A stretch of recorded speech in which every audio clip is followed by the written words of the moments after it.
Assalamualaikum warahmatullahi wabarakatuh.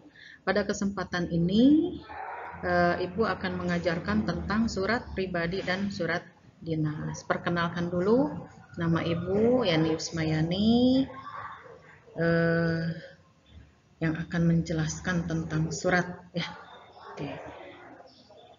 Kita lihat, belajar hari ini kita tentang berkorespondensi dengan surat pribadi dan surat dinas. Oke.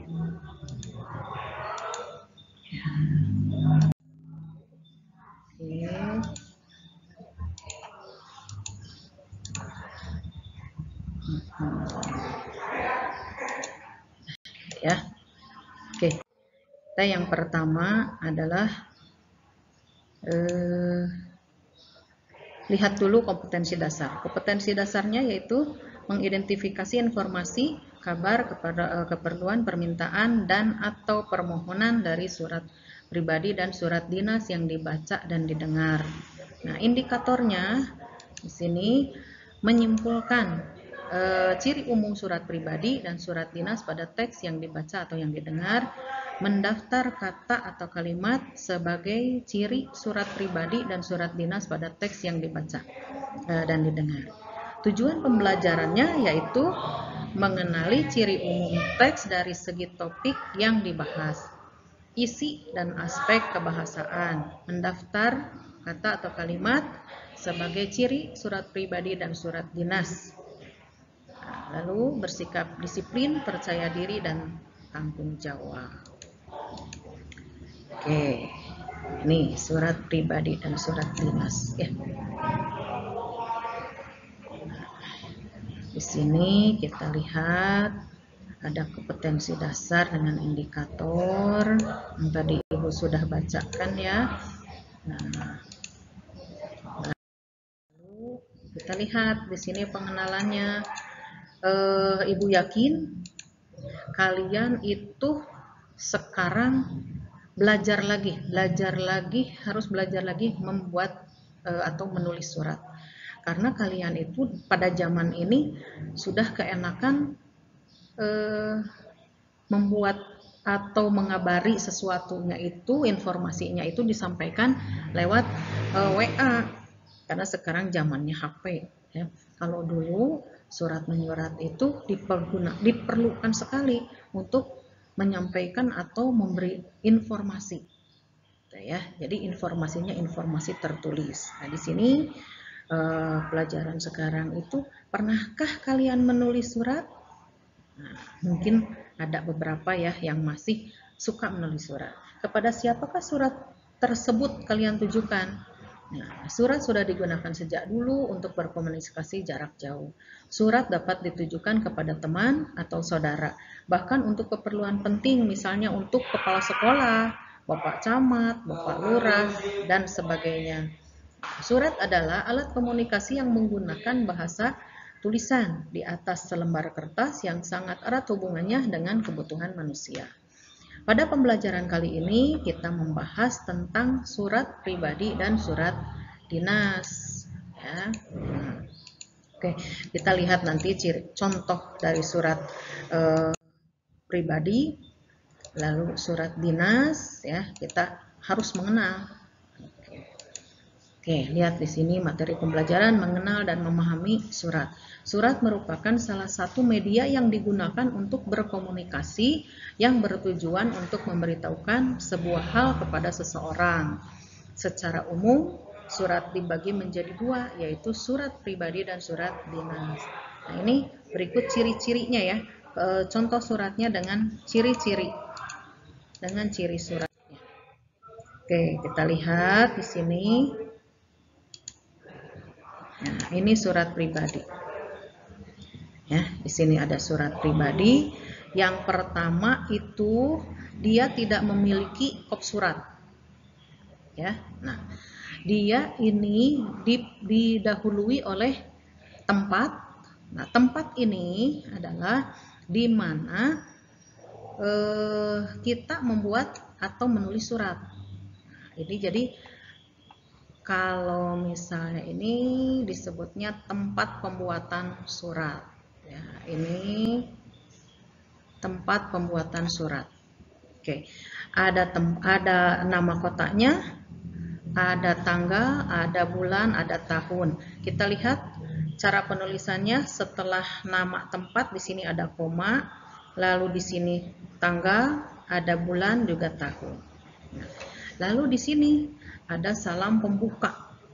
Ya, di sini ada salam pembuka. Salam pembukanya di sini salam sayang untuk Bunda. Ini. Nah, ini adalah salam pembuka, ya. Lalu setelah salam pembuka, di sini ada paragraf ini. Nah, di sini ya ada isi suratnya itu. Jadi di sini dibagi 3. Ada surat, ada paragraf pembuka, ya. Nah, ini ada paragraf pembuka ini nih, ya. Lalu di sini ada paragraf isi. Lalu ada paragraf penutup. Lalu di sini ada, nah ini ya, ini bisa dijadikan bisa di sini tanda tangan, dibubuhkan tanda tangan, lalu di sini nama jelas pengirim, gitu ya. Nah, untuk salam penutupnya. Nah, di sini bisa ditulis di sini ya. Nah, ini di sini salam penutup. Oke, salam penutupnya bisa di situ buah hati Bunda gitu ya. Nah, seperti ini. Ini buah hati Bunda bisa disebut salam penutup. Di sini bentar.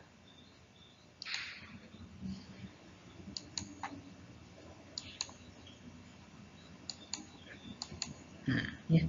Di sini ada tanda tangan di sini nih. Nah, tanda tangan, lalu di sini nama jelas.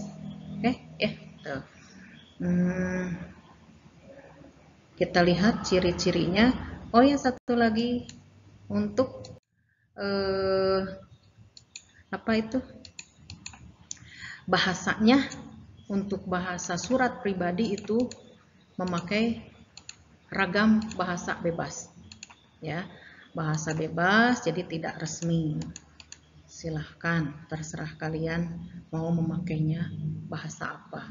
Nah, jadi ya di sini tidak menggunakan kop surat, tidak ada nomor surat, salam pembuka juga ada salam penutup. Nah, lalu sifatnya juga santai, tidak formal.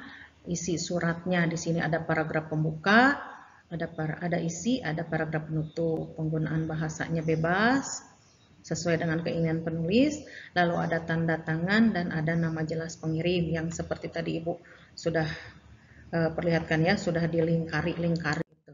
Nah, sekarang ini ada surat dinas. Surat dinas, kita lihat di sini apa sih surat dinas? Surat dinas adalah surat resmi yang dibuat oleh sebuah instansi atau lembaga dengan tujuan untuk keperluan dinas. Ya, nah di sini ada ciri-cirinya lagi. Beda dengan ciri-cirinya itu beda dengan surat pribadi. Kita lihat di sini, kalau surat dinas ini ada kop surat. Yang mana ini kop surat? Nah, ini namanya kop surat. Ini, bentar. Nah, ini namanya kop surat. Nah, ya, ini namanya kop surat. Nah, lalu, oke. Nah, di dalam kop surat ini ada lambang, ya, ada lambang atau ada logo. Lalu di sini ada nama instansi. Jadi di dalam kop surat itu isinya apa? Ada logo, ada lambang, ya.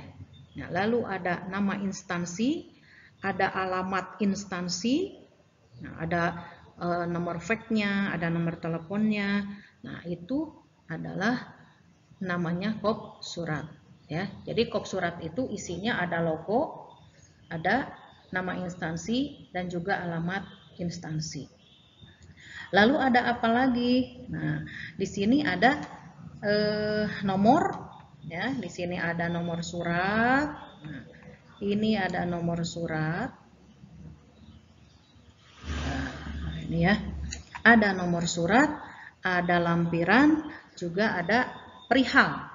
Nah, di sini ada nomor surat, ada lampiran, ada perihal.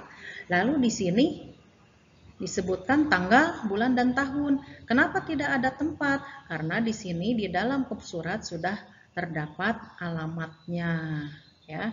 Oke. Nah, lalu di sini ada alamat yang dituju. Ini namanya alamat yang dituju. Nah, ya. Ini alamat yang dituju. Kepada yang terhormat Camat Jalan Cagak. Ya. Jadi di sini alamat yang ditujunya ada di sini. Lalu di sini ada salam pembuka. Ini salam pembuka. Kalau salam pembuka ini harus resmi karena di sini di dalam surat resmi. Ada bisa dengan hormat, bisa dengan assalamualaikum. Nah, itu ya. Itu adalah ciri-cirinya. Lalu di sini ada isi. Ada isi surat. Isi surat sama. Ada paragraf pembuka, ada isi suratnya, ada paragraf penutup. Lalu bagaimana menggunakan bahasanya? Bahasa yang digunakannya itu harus bahasa resmi. Ya, harus bahasa resmi karena di sini sifatnya resmi. Lalu ada tanda tangan, lalu ada apa lagi? Setelah tanda tangan ada nama jelas. Setelah ada nama jelas di sini ada stempel. Kita bisa lihat ya. Nah, lalu di sini biasanya dibubuhi dengan tembusan. Nah, itu ya. Di sini ada tembusan. Oke. Nah, itu adalah ciri-ciri dari surat dinas, ya. Oke. Ini kita lihat biar tidak ini. Oke. Nah, ya. Jadi tadi sudah Ibu jelaskan. Jadi di sini struktur atau ciri surat dinas dengan surat pribadi itu berbeda. Berbedanya dari apa? Hanya dari kop surat saja dan dari nomor. Tuh, ya. Oke. Nah, mudah-mudahan kalian mengerti. Kalau kalian sudah mengerti, di sini Ibu ada tugas. Silahkan kalian kerjakan ya latihannya. Nah, apa tugasnya? Kita lihat. Oke, ada 2 tugas yang harus kalian kerjakan. Nah, yang pertama, sebutkan struktur atau ciri surat pribadi dan surat dinas. Nah, sebutkan strukturnya. Lalu yang kedua, sebutkan perbedaannya. Oke, mengerti ya?